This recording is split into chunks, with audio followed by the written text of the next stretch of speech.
Well, hello and welcome back. So today I want to start with a question. I know we talk a lot here on the podcast about how to navigate your high sensitivity when it comes to relationships, but do you ever feel just overstimulated by the world? For example, maybe you're highly sensitive to the foods that you eat or different sounds and smells in the room. Maybe you're really aware of the stagnant or the buzzing energy in a room. If you are a highly sensitive person, then this sensitivity, it's not just in your head, okay? This is your nervous system trying to talk to you. And today we're going to be talking about how to listen to and how to better support your own body so that your level of sensitivity can become a superpower for you rather than a drain. So welcome to the podcast. My name is MaryAnn Walker, and I help highly sensitive people learn how to honor their sensitivity so that they can live more balanced, energized, and fulfilling lives.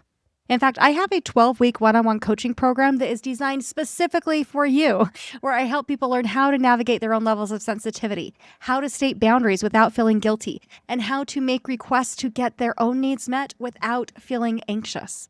So if, as you've been listening here on the podcast, or if, as you're listening today, if you find yourself thinking, well, yeah, I know that this has been a problem for me for a long time now. I'm highly aware that this is a problem for me, but you aren't quite sure how to create that change for yourself, come and work with me. I do have a few spots becoming available for March, and I would love to support you. So you can come to my website, MaryAnnWalker.life, and let's get started.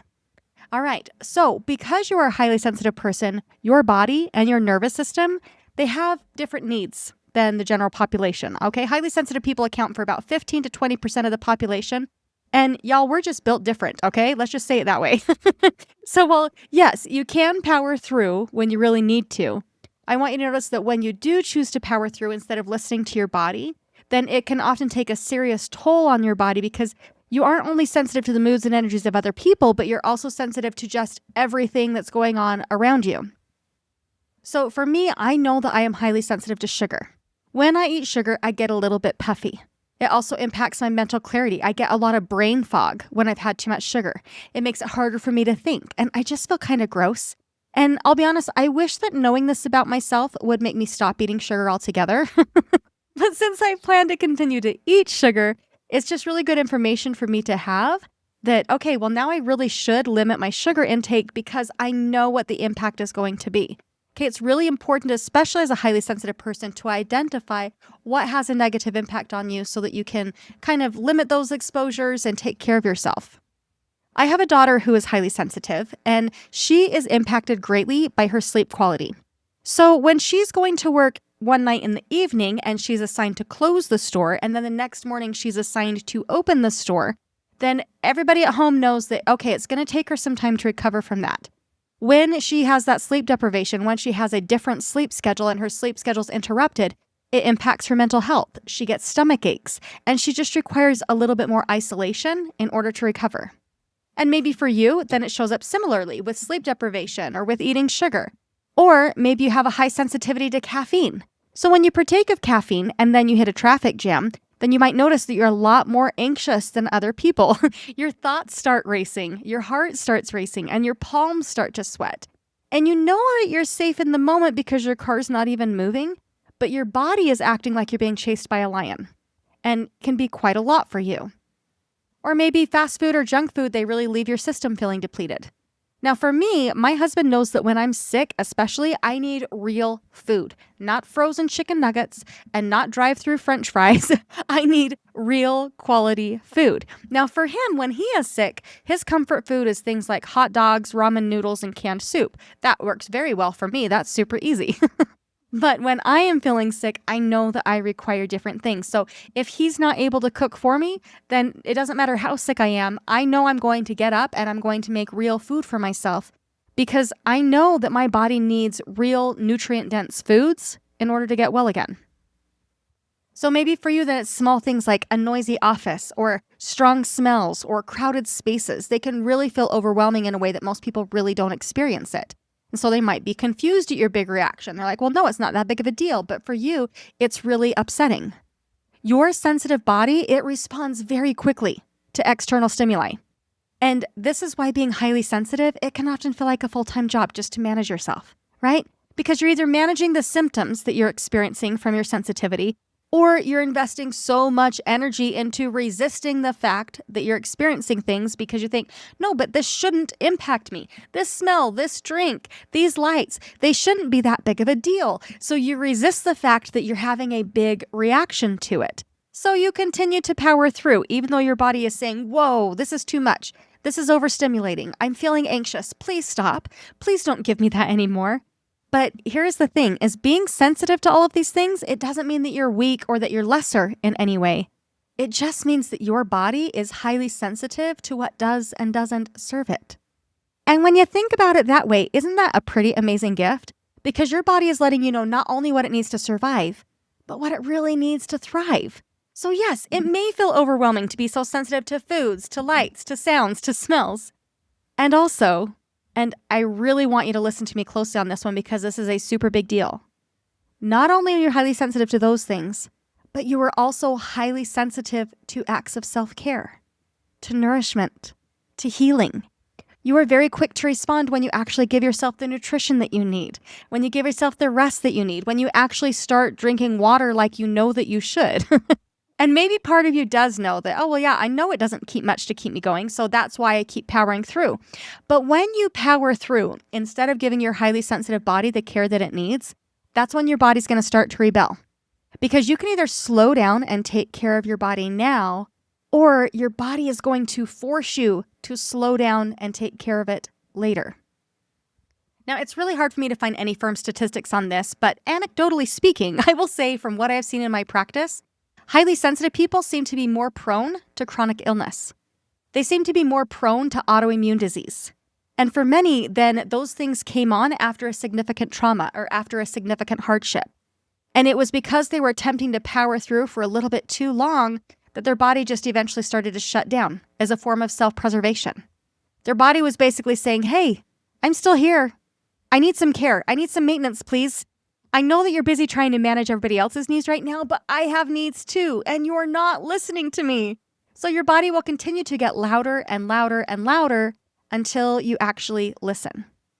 And that's really kind of the paradox here, is you're often the last person to give yourself the care and the attention that you need. But you are also the person that is most likely to benefit from a little bit of care, a little bit of attention. And when you benefit, everybody else around you benefits. When you tend to yourself, when you take even small steps to nurture your body, your nervous system, and your energy levels, it doesn't just impact you, it impacts everybody around you. So think about it like this. I know you, and I know how much you love to serve other people. So it's not just about putting on your own air mask first and taking care of the person next to you, but it's more like you are the pilot, and it is crucial that you put on your air mask first, because it's because of you that everybody else is going to feel stabilized, that everybody else is going to be able to get to where it is that they need to go. Through regular self-care, you're better able to show up as your best self. You're more grounded. And when you're more grounded, you're less emotionally reactive. So many highly sensitive people come to me because they feel like they're a little bit too emotionally reactive. Take that as a sign that it's time for some self-care. It's time to turn inward. It's time to figure out, okay, what is my unmet need? And fill that need. When you're feeling more grounded, when you're feeling more centered, when you take care of yourself, you have an easier time protecting your energy through kind and clear boundaries, for example. You're more steady, you're more clear-headed, and you're also more intuitive. I know that so many of my listeners are very highly intuitive. And when you take care of yourself, your intuition is just going to go through the roof. And everybody around you is going to benefit from your wisdom and from your presence. And this is when your calm becomes contagious and your clarity becomes more available to other people as well. So for you specifically, every tiny act of self-care, like taking a few deep breaths, drinking water, moving your body gently, choosing nourishing foods, they have a ripple effect that reaches out far beyond yourself. You're not being selfish, okay? You're actually creating more space, more patience, and more presence for not only yourself, but for everybody else that you're interacting with. Emotions live in the body. And this is true for everybody, but because highly sensitive people experience the emotional world so much more intensely, it is especially important for highly sensitive people to tend to their bodies so they can better process the depth and breadth of emotions that they experience every single day. Your body really does hold on to a lot of stress, overwhelm, and anxiety. And if you are not taking care of your physical self through sleep, nutrition, movement, hydration, then emotional processing is going to become heavier and harder. Now, something that was really interesting for me to observe when I was working as a reflexologist was seeing how much the emotions can impact the body in a very physical way. So, for example, when somebody would come to me with back pain, it was often because they were carrying the weight of the world on their shoulders, or maybe they were bending over backwards to help other people. Okay, these are very common phrases that we use, and we use these phrases because we recognized, even from early on, that these things really do impact our physical bodies as well. So these phrases are information. They tell you what emotions are actually doing to your body. When somebody would come to me with a stomach upset that had just been bothering them for a while, it was often because there was a situation or a relationship that they were really struggling to digest. See the patterns here? Sore throats were often attached to cutting remarks made by another person. A loss of voice was often attached to a fear of abandonment if they stated a boundary or if they spoke their truth. Your physical body is very much linked to your emotional body. And working with somebody who understands that connection, it can help to heal both a lot of physical and emotional wounds. By supporting your body, you make it easier to process emotions. You make it easier to set boundaries. You make it easier to show up more fully in your relationship. And when you do that, then your nervous system, it starts to trust that, okay, I can see now that you can handle life now without my overfunctioning. Your nervous system will start to calm down once it learns to build that relationship of trust with you. So here are a few ways that you can start nurturing yourself today, even if you're short on time. Number 1, begin to notice what triggers your body. And maybe you're going to want to write these things down, but take some time to check in with your body as you're eating, as you're drinking, and take some time to notice how those things feel in your body. Notice if there are certain sounds or certain smells or certain things in your environment that are creating a reaction for you. Make a list and show your body that you are listening to what it is that it is telling you. Make a list of those things that are kind of aggravating you and see if you can change some of those things pretty simply. And that leads into number 2, okay? After consulting with your list, then start to make some small adjustments. So this might be swapping out a candy bar for a chocolate-covered date. It might mean adding more water into your day. It might mean cleaning one room in your house and lighting a candle in it so that it really feels good to you. It might mean swapping out your light bulbs. Do you need more music in your life? Do you need more silence? How about your movement? Do you need rest or do you need more movement? For a long time, I was so attuned to other people's needs that I wouldn't even know what it was that my body needed until I saw somebody else fulfilling their body's needs unapologetically. And I gotta say, my mother-in-law is amazing at this. We will all be sitting around on couches, comfy, cozy, and then she'll just regularly stand up, go and get herself a drink of water, and then she'll either stretch or lift weights while we visit. So give yourself permission to do the same thing if your body needs it. Don't wait for somebody else to give you permission. Just listen to your body and build that relationship of trust. All right, number 3, build in micro self-care moments. So maybe this is taking 5 deep breaths between meetings. Maybe it's having a glass of water. Maybe it's taking a short walk on your lunch break. For me, I love to jump 100 bounces on my rebounder and fix myself a cup of tea between clients. Other days, then I'll maybe work in 10 minutes of stretching and yoga between my clients. And this not only helps my body to feel so much better, but it also helps me to clear my mind. And it helps me to be more present with my clients. Again, it's that ripple effect. It impacts everybody when you're able to show up for yourself. All right, number 4, check in with your emotions and your body. Ask yourself, what am I feeling physically and emotionally right now? Is there a connection? And how can I meet the needs of these emotions and these physical sensations in my body? Take a moment right now and just see if you can name 3 emotions that you're currently feeling, and then ask yourself what those emotions need. And this can be an especially interesting exercise to do if you're an empath, because sometimes these emotions, they really are coming up out of the blue. And because we have no idea where they came from or what's going on, then we often don't know what it is to do to even process these emotions. Now, I recently had a very interesting experience with anger. I just felt so angry for no particular reason, and I am not an angry person, and so this was really strange for me. I didn't know what this anger was here to show me. I didn't know if it belonged to me or to somebody else. I had no idea where this anger was coming from. But I also know that anger often shows up when we have a belief that, no, things shouldn't be this way. Something is wrong. It shouldn't be this way. And so even though I couldn't identify where the anger was coming from, maybe it's perimenopause, maybe it was something I was picking up empathically, I have no idea. But I took some time to journal on it and to work through some of the things that I had recognized that, oh yeah, that didn't go as planned.